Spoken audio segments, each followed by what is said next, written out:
Hello everyone and welcome back to the 5th episode of the S&P Saga, your weekly analysis of the S&P 500 index. Not too much happened this week, but at the end of the video we will highlight 3 companies you should investigate further next week. Fun fact, we learned this week that Apple gets 36% of Google revenue in its search deal for Safari. A Google witness disclosed the number by accident during the antitrust trial in DC. In simple terms, what is the heart of the case?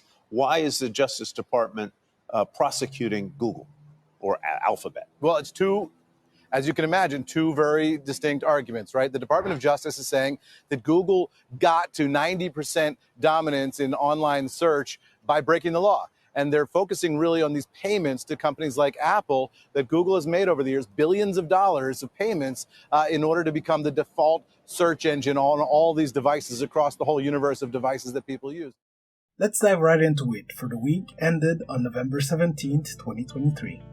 The S&P 500 closed the week at 4,514.02 cents, up 2.2% from last week's close. The PE ratio, based on current price and the latest earnings, stands at 24.94, up 0.55 points since last week.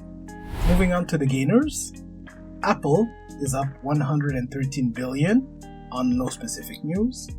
Alphabet is up $64.5 billion on no specific news as well. Tesla is up $62.5 billion, a whopping 9% as the company announced that it raised prices on its China-made Model 3 and Model Y. Berkshire Hathaway, a favorite of the channel, is up $25.8 billion after positive earnings that disclosed a record of $152 billion in cash and short-term treasuries. One of the favorites for next week, Nvidia, is up $23.8 billion as investors anticipate earnings that will be announced next week. We'll cover it a little bit more shortly. Moving on to the losers now. Walmart is down $29.2 billion. We talked about this one as one to watch this week. The company provided a cautious guidance on its quarterly earnings on November 16th. Cisco is down $19.6 billion after cutting its revenue and earnings outlook for the fiscal year. This pulled down the price significantly.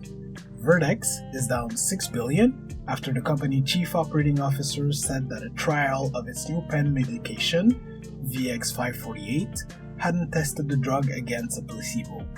This represents an opportunity for the stock to pop if the results of the study end up being positive. Eli Lilly is down $5.7 billion as institutional investors take profits from recent trades. UnitedHealth Group is down $4.6 billion. This one, just like Eli Lilly, has institutional investors taking profits from recent trades. Looking at changes to the index, there were no deletions this week, as well as no additions. So how to use the information we just covered this week? First of all, perform a deeper dive into the drop in performance for the companies and the losers. This week, Cisco and Walmart are the most interesting to look at. Also, 11 companies will release earnings during the week ending on November 24th, 2023.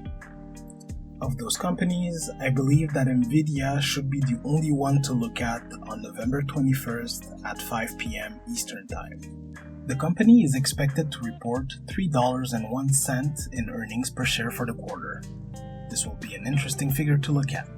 That's it for this week. Don't forget to like the video and subscribe to stay updated on what's next in the S&P 500 index. Have a great week!